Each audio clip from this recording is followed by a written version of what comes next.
திருச்செங்கோடு மாரியம்மன் கோயில் திருவிழாவை ஒட்டி தெப்பத்தேர் அமைக்கும்படி தொடங்கியது. ஒவ்வொரு ஆண்டும் இந்த தெப்பத்தேரில் பெரிய மாரியம்மன், சின்ன மாரியம்மன், அழகுமுத்து மாரியம்மன் உற்சவ மூர்த்திகள் வைக்கப்பட்டு 4 குளக்கரைகளிலும் பூஜைகள் நடத்தப்படுவது வழக்கம்.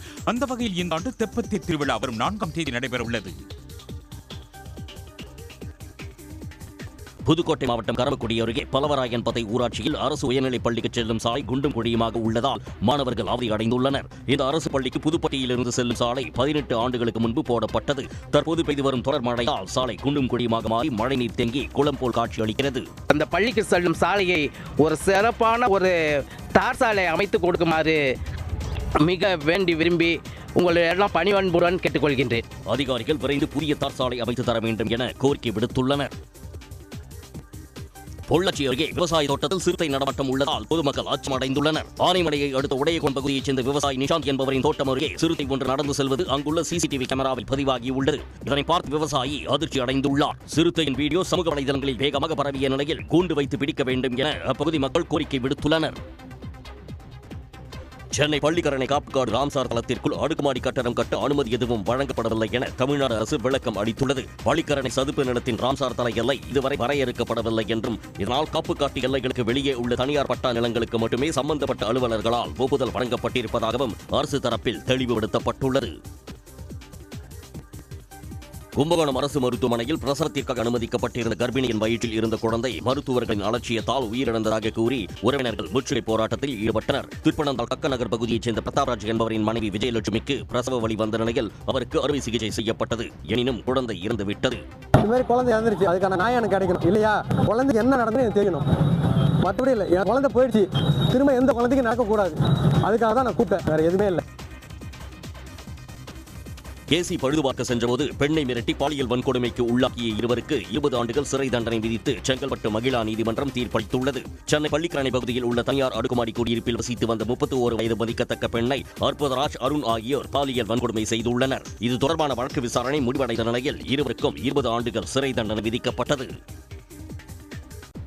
தேர்தலில் சாதி, மதம், அரசியல் ஆகியவற்றை கடந்து தங்களுக்கான வேட்பாளரை தேர்ந்தெடுத்தால்தான் தமிழ்நாட்டில் நல்லது நடக்கும் என துரை வைகோ எம்பி தெரிவித்துள்ளார். சென்னை தியாகராய நகரில் தயாரிப்பாளர் கலைப்புலி தானு அலுவலகத்தில் இயக்குநர் மாரி செல்வராஜை சந்தித்த பிறகு செய்தியாளர்களிடம் பேசிய அவர் சமுதாயத்தை மேம்படுத்தும் இதுபோன்ற நல்ல படைப்புகள் இனியும் வர வேண்டும் என தெரிவித்தார். நீங்கள் உங்களுடைய வேட்பாளரை தேர்ந்தெடுக்கும் போது சாதி, மனம், இனம், ஏன் அரசியல் இயக்கங்களை கடந்து நல்லவர்களை எப்போ நீங்க தேர்ந்தெடுக்கிறீங்களோ அன்னைக்கு இந்த தமிழ்நாட்டில் நல்லது நடக்கும். நான் எல்லாருக்கும் சொல்றேன், அது மாற்று கருத்து கிடையாது. தன்னிடம் அதிகாரம் இல்லாததால் தமிழ்நாட்டில் நீர்ப்பாசன திட்டத்தை முழுமையாக செயல்படுத்த முடியவில்லை என பாமக தலைவர் அன்புமணி ஆதங்கம் தெரிவித்தார். சேலம் மாவட்டம் மேட்டூரில் பாமக சார்பில் தமிழக மக்கள் உரிமை மீட்பு பயணம் பொதுக்கூட்டம் நடந்தது. இதில் அக்கட்சியின் தலைவர் அன்புமணி கலந்து கொண்டு பேசினார். செட்டிப்பட்டி திட்டம் என்பது செட்டிப்பட்டி பகுதியில் நீரேற்று மூலமாக அங்கே தண்ணீர் கொண்டு வந்து கிட்டத்தட்ட ஒரு 8-9 பஞ்சாயத்துல ஏரிகளை நிரப்பினா போதும், அங்கே இருக்கிற நிலத்தடி நீர் வரும். இங்கே இருக்கிற மக்கள் தண்ணியை பார்க்கலாம், ஆனால் மேட்டூர் அணை தண்ணியை பார்க்கலாம், ஆனால் பயன்படுத்த முடியாது. இதோட ஒரு கொடுமை ஏதாவது இருக்குமா?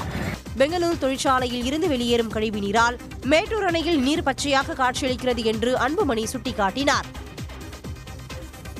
தூத்துக்குடி மாவட்டம் கோவில்பட்டியில் புதிதாக கட்டப்பட்டுள்ள திமுக நகர அலுவலகத்தையும் முன்னாள் முதலமைச்சர் கலைஞரின் வெண்கல சிலையையும் தமிழ்நாடு முதலமைச்சர் மு.க. ஸ்டாலின் திறந்து வைத்தார். இளையரசனேந்தல் திமுக நகர கழக அலுவலகத்திற்கு புதிய அலுவலகம் கட்டப்பட்டுள்ளது. முகப்பில் மறைந்த முன்னாள் முதல்வர் கலைஞர் கருணாநிதியின் வெண்கல சிலையும் அமைக்கப்பட்டுள்ளது.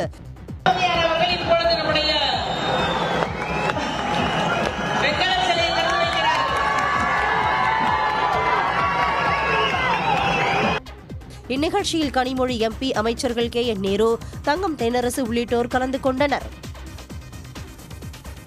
சென்னையில் மழை முன்னெச்சரிக்கை நடவடிக்கைகள் குறித்து முக்கிய சேவை துறைகளுடன் மருத்துவ மற்றும் மக்கள் நல்வாழ்வுத்துறை அமைச்சர் மா. சுப்பிரமணியன் ஆய்வுக் கூட்டம் நடத்தினார்.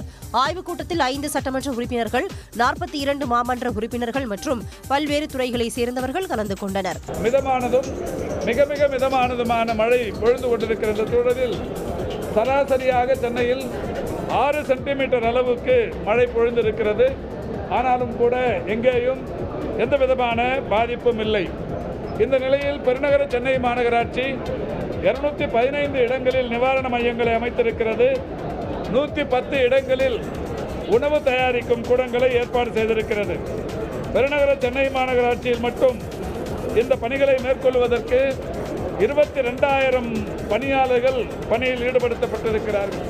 சென்னையில் 3047 கிலோமீட்டர் தொலைவுக்கு மழைநீர் கால்வாய் கட்டி முடிக்கப்பட்டுள்ளது என்றும் அமைச்சர் மா சுப்பிரமணியன் தெரிவித்தார். விழுப்புரம் மாவட்டம் மரக்காணம் திமுக ஒன்றிய சேர்மன் தயாளன் சொந்த பணத்தில் 10.25 லட்சம் ரூபாயில் ஆதி திராவிடர்களுக்கு சுடுகாட்டு பாதை வழியை ஏற்படுத்தி கொடுத்தார். ஆலப்பாக்கம் ஊராட்சியின் 3வது வார்டில் சுமார் 200க்கும் மேற்பட்ட ஆதி திராவிடர் குடும்பங்கள் வசித்து வருகின்றன.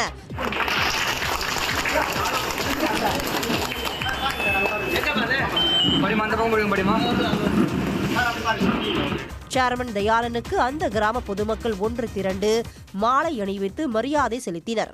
உடனுக்குடன் செய்திகளை தெரிந்து கொள்ள சன் நியூஸ் பெல் ஐகானை கிளிக் பண்ணுங்க.